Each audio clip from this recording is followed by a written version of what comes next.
Welcome to the Motoring Podcast, your weekly discussion of motoring news. This is episode 619 on Tuesday, the 18th of February, 2025. Hello, I'm Andrew. And this week you'll be finding out that at least the Supreme Court believes in the idea of fair compensation, even if the government does not. In new car news, you will hear about a resto mod that doesn't involve butchering a 911. And in points of interest, you get some travel advice for Japan. But first, we go straight into follow-up, and this was announced just today on the day of recording, that the Supreme Court has rejected the attempts by Chancellor Rachel Reeves and the Treasury to step in and ensure that the compensation that is due to consumers after the Court of Appeal ruled that it was unlawful for lenders to pay a commission to a dealer without a customer's consent is actually not too much, because that might harm the banking industry and the finance industry. There are claims made out that it was there to protect the motorist, which is, oh my word, just laughable, because they claim that it will become harder for people to get finance. However, as we saw with the PPI scandal, which this is expected to eclipse apparently, we were able still to get finance if we wanted loans or anything like that. If you've listened to the show for some time, you will know that we have not been in favour of this intervention, shall we say, from the Treasury and from the Chancellor. I'm glad to see that this has been rejected by the Supreme Court. Sorry, the final ruling from the Supreme Court case will start in April, because the finance firms have appealed following the Court of Appeal, stating that it was unlawful. Obviously, we'll keep an eye on that, and when any news comes out of that, we will update you. Moving into new news, and Aston Martin's new CEO, Adrian Hallmark, who moved from Bentley, has stated that they have 12 to 18 months to be heading in the correct direction, or I don't know what, because that bit has not been said. However, he is giving a very tight timescale where he's not asking for profits, certainly not. He is being quoted in this Car Scoops article saying, "I'm not saying we will be delivering Ferrari-level financial performance by then." No kidding. But it will be fixed in terms of going in the right direction to where it's going to work properly. As part of the plan, they will not be trying to pursue a volume-only tactic. They are looking to maximize the profit from each vehicle made. There's some really interesting stuff in here, and how he explains where costs mount up, particularly if you are a smaller volume car maker. I think that's fascinating to read those insights, and something you should do, because the Car Scoops article will be linked in the show notes as ever. However, that's not the only thing from Aston Martin, and now this could well have been an "and finally," just to set the tone before I say the headline from the Top Gear article, which is Aston Martin boss: real estate and furniture are the next specials. Okay.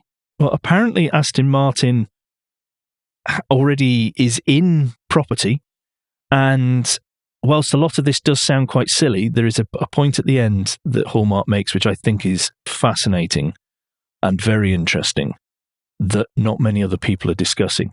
However, what he's talking about is that he doesn't like brand extensions, as in the things he calls tribal merchandise. So that's your caps, perfumes, T-shirts, watches, all that sort of stuff. He said it works well for racing teams, but it's not something that helps a car company per se. However, he is into stuff. He is into stuff where there is more money to be made, basically, such as, he states, tens of millions of euros in revenue per year, bigger than some fashion brands that also do furniture. And he's talking about his old company Bentley and its home collection. Therefore, we're going to see, I don't know, Habitat by Aston Martin. I don't know. Obviously aiming higher than that, because they want to charge much more than that. Maybe this is what JLR mentioned, or their executive, who a few months ago said, "We're competing with people who buy a sofa." Maybe this is what he meant. But this is the bit that really stood out for me and something I think we should all bear in mind, because he is quoted here saying, "Imagine a day when cars will not be allowed in cities. Well, buildings are, and so is furniture." That's a very good and interesting perspective. I like that a lot. And it will be interesting to see where car companies do branch out into. It really will. Okay, moving on from Aston Martin, but sticking to the UK. And this is a headline from an Autocar Business article which states, "Nissan doesn't rule out Sunderland closure amid restructure." Following the continuing fallout from the collapse of the Honda-Nissan partnership deal that has broken down, Nissan have now revised their November plan, which we did mention on the show about how they needed to save £2 billion from their costs, which at the time was only going to be through something like 9,000 staff members being cut across the global Nissan network. They're now saying that 3 international plants, so none in Japan, will be shutting. They've already stated that one in Thailand is going. But when asked about Sunderland, they said, we're giving no details. We have only mentioned Thailand. They are neither confirming nor denying. However, I really would be shocked if they shut Sunderland. I think that would demonstrate that they understand the severity of the situation, or it would wake up many who are looking at this from the outside as to the severity, because they've invested so much in Nissan. The government, successive UK governments have invested heavily, but Europe is one of their weakest markets. And when you look at the new car registration figures like we do, you see the cash cow and you see the Duca mentioned regularly, if not every month. But that's it. Nothing else they produce, not in the UK, is remotely as popular. And that is reflected across Europe. There is competition from the Stellantis brand. There is competition from their former partners, Renault. There is competition now coming in the shape of the Chinese brands that are coming into Europe and the UK. They are not making models that people necessarily desire. And this is a big problem for them. They need to get out of the meh and start making great stuff. But can they afford to do that? Have they got enough time left? Because I've seen some very wild headlines saying, oh, Nissan has 18 months to survive or 12 months to survive. And it's very easy to say these things. We do it on this show, but it's very easy to say these things and nobody goes back and marks you on your work. But Nissan is in real trouble. They are in huge trouble. Will they get bought out like we were speculating last week? I don't know. I don't know if they will. Maybe asset stripped, but yeah, it's a tough one. And as ever, I feel really sorry for the Sunderland staff who have got more uncertainty thrown over their heads again. It's just shocking, really. But talking of car companies that are struggling, and we move on to Porsche.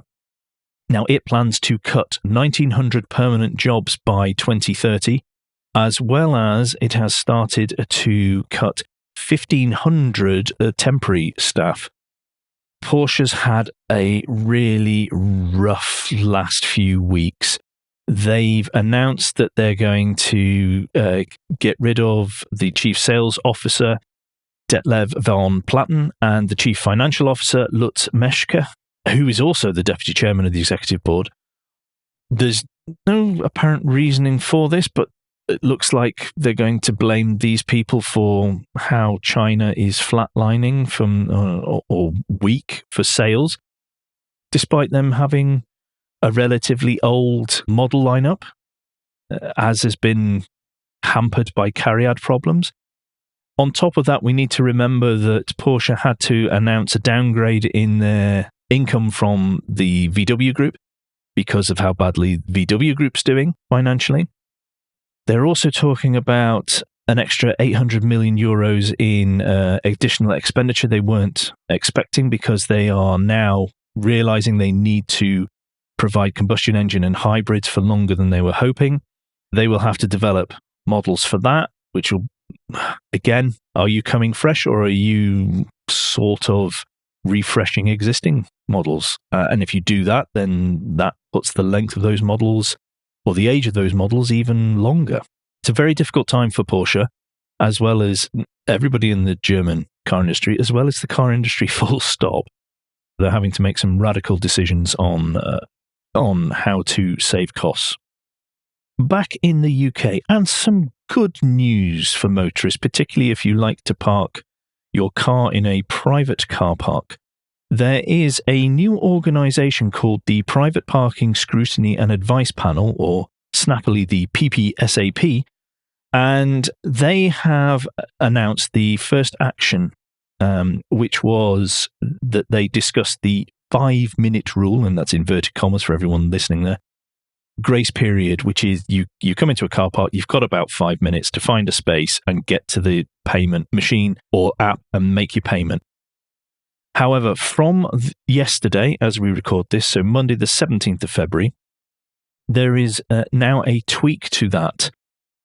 Any privately run car park where the enforcement is done via fixed ANPR or CCTV camera technology will now not be enforcing this strict 5-minute rule, because there's been lots of high-profile cases. There was a lady in Leicester who got repeated violations when it was down to, I think it was down to finding a space, or it was down to the fact that there was very little phone signal, so you struggled to actually use an app. Who knew that would be a problem if you remove 3G? Well done, Britain. So this is really good news, but it doesn't involve local authority car parks or private car parks that don't have ANPR or CCTV. Part of the reason is that because you could quickly implement this with the technology.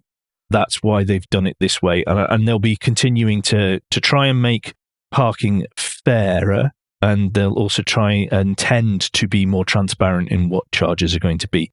But the advice is the same. Really read those signs that are in those car parks, because you don't know what minute rule they've come up with for that particular car park. But rounding out the first part of the show, we're going to stick with the UK and the news that CONIGITAL, which is a West Midlands-based, or was a West Midlands-based autonomous vehicle startup, has appointed liquidators after it went into voluntary liquidation. This is despite the claims last year or the year before that they had raised £500 million from a private equity group that they didn't name in seed funding. There is an outlet called UK Tech News, which questioned this back in June 2024 because they found that the funding round was still open. And there was also the news that UK staff members hadn't been paid and were taking the company's tribunal. And there was lots of stuff said. However, you can read that article. It is linked in the show notes, but also the second article, which explains about how they have gone into liquidation. Now, these were heralded as one of the great shining beacons for autonomous vehicles in the UK. And as ever, one must dig below the headlines when it comes to autonomous vehicle technology, because all is not as it seems. Well, that rounds out the first part of the show. It's only short this week because I didn't think you needed to be subjected to my voice for too long without having Alan here to break it up and rein in me on some of my more vitriolic opinions. That means it is Guilt Minute, that quick break in the show where we ask for a tad of financial support to keep the lights on and the hosting running. If you feel that the Motoring Podcast is worth a small consideration every month, then you can become a patron. The different levels of patron include different levels of commitment from us to you, including being able to watch the show recorded live, except today. We also have a small range of merchandise in our spring store, from stickers to mugs and t-shirts. If you do not have any spare cash, and oh boy, we completely understand that, then you can help us by following for free from a podcast player to receive every show as they're released, and by liking and rating the show in whatever way your podcast supplier lets you. Thank you everyone that does that, by the way. It really does help get the visibility of the show out there. If you've done all that, and some of you do, so thank you very much, then the last thing you can do is recommend us to your friends and colleagues. Okay, new car news. Now, it's a bit light on the new car news. However, I have found 3 vehicles to discuss. The first one is actually new car news, and it is about the new Subaru Forester e-Boxer, which will be arriving in the UK showrooms later in spring, with prices starting from £38,995 for a new look Forester, both outside and in, with improvements to technology. There is an upgrade apparently to the EyeSight driver assist with some more functions.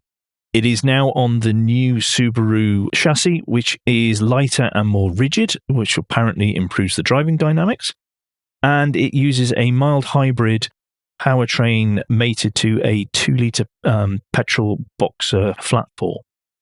Do not expect to see them everywhere because they do not sell fantastically well. However, if you need a proper 4x4, but with some comfort, then this will probably do well in those more remote areas.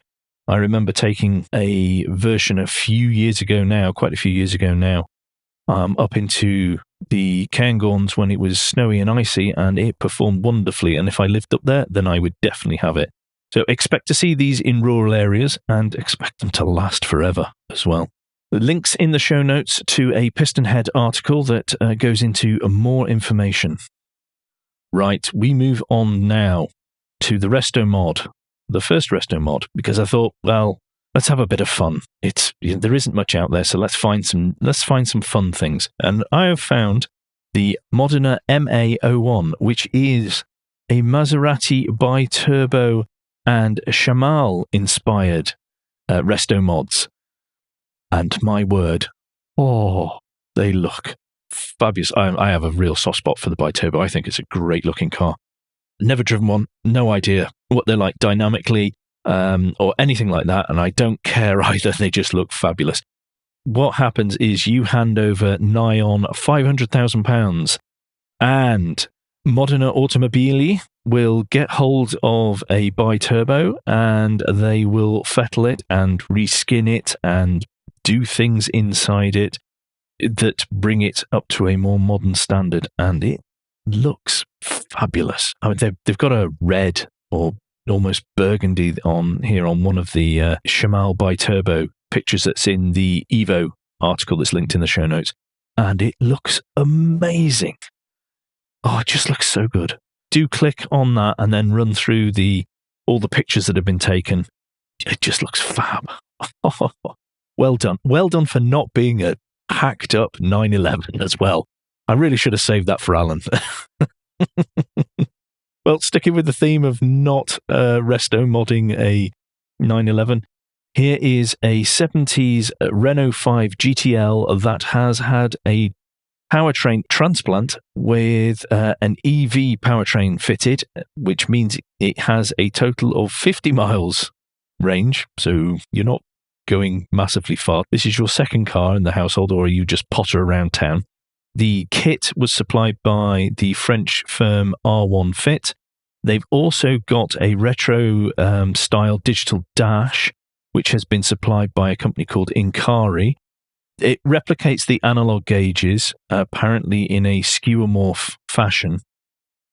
And the interface was, and I'm quoting here from the Top Gear article, it was all created quickly using a software code-free approach to slash development time to a few weeks, including testing. If anyone knows that's listening what that means, please do tell me, because that is way out of my knowledge bracket for sure. I don't know, how do you do software code? How do you do software code free for something that takes in information from the vehicle and then projects it out? I can sort of understand projecting it out. That's a display, but yeah, if you do know that, do let me know. And also on top of that, as many components as possible were made from recycled materials to make it as sustainable as possible. But do have a look at the pictures, because it's got quite the colour scheme. But I love the idea. I think it's fab. It's keeping an old car on the road where, let's be honest, the engine was not the thing about this. It's just wonderful. I love it. Okay, that now takes us 2 points of interest, and we're going to have a lunchtime read from Haggerty. The title of this is Skyline or Similar. Renting a JDM Legend is the best way to see Japan. Anthony Ingram went to Japan not so long ago. It's further away than he would probably like now. And he chose to hire cars, JDM cars, while he was out there as a way to help him explore the country. And what a fabulous idea. What an absolutely brilliant idea. So he's written up about this, and you see the cars that he gets hold of and where he goes in them, and it's just brilliant. I love the idea of this. I never would have thought to do this, but what a wonderful thing to have done. And the pictures are great in this as well. So do click through, read that and enjoy it. That's, of course, if you've finished last week's 15-part road trip across America in a 2CV. If you missed that, then do go back to last week's show notes and click the link on that in there, because that's still a cracking read. That brings us to List of the Week. And in this part of the show, I've been far too optimistic, far too cheerful, far too up. So I will bring us down again with an Evo list that is titled Cars That Ended Production in 2024. Yes, sorry to depress everyone, but I thought it's important that we should say goodbye to some of these models. And there are some ones here that I did know about. There's others that I didn't, because I care not about them, so I just didn't know. And there are quite a few that I'm sad to see go. Oh, dear. Picking one. Oh, dear. I mean, I really like the French offering. I like the idea of that, and I'm so sad that ended. But I think probably for me, the one I'm the saddest about is that the i20N has ended production. I really like that car. That, for me, having tried all the Ns, is the peak N so far. That is the sweet spot of getting the ride comfort and everything else that goes around with being an N at the right level for me. And it just made me smile the entire time I was with it. It made me smile and made me want to go out for drives. And there's not many cars in the last probably 5 years that have made me want to keep going out for drives. So that's pretty special. So I will just take a moment here and dab the corner of my eye, and then we will now move on to the and finally. And this, I'm bringing us back up now. I'm bringing us back up. You've always got to end on something a bit more positive, and that is the whole point of and finally. Whilst the world around us may burn to the ground or not, at least the and finally is something to bring a smile to people's face. And this time it is the FAT Ice Race for 2024. Top Gear went, and they have a 35 pictures plus a lovely written article from Rowan Horncastle. The photographs are from Rowan, from Huckleberry Mountain, and from Malte Dressel. And there is if you listen to us, you're going to love everything that's on here. There are some mad lads, as the cool kids say, and some insane things when you see it. But it looks such a brilliant event, and it would be fantastic to go. Do click the link on there, put a smile on your face, and enjoy that some people are prepared to hoon around in astonishingly expensive cars on some snow and ice. And that wraps it up for this week. Sorry once again that it's quite a short one. However, the news is just like that at the moment. And like I said at the mid-show break, I did not want to subject you too much to just me. Parish notes-wise, we should be back to normal, to a full complementary number of presenters. Also at the normal time for those who have signed up to the Patreon and normally watch us record this live. We should be back to the normal schedule with that next Tuesday evening. And that just leaves me to say that don't forget, between now and next week, you can give us any feedback and share your thoughts with the show at motoringpodcast.com on Blue Sky, at Motoring Podcast on Instagram and Facebook, and on the contact page of motoringpodcast.com, the hub of all our activities. Remember, you can support us financially via Patreon, and please leave a review and rating on Apple Podcasts, YouTube, or however your podcast app lets you do such a thing. The best way to get in touch with Alan is if you search for at AJP Bradley, that's Bradley on Blue Sky, you'll find him there. And if you want to get in touch with me, if you search for Cracked Windscreen on Blue Sky, or you look for my name, Andrew Clues, on LinkedIn, I am there. We'll be back soon, but until then, he hasn't been Alan Bradley, I've been Andrew Clues, and safe motoring.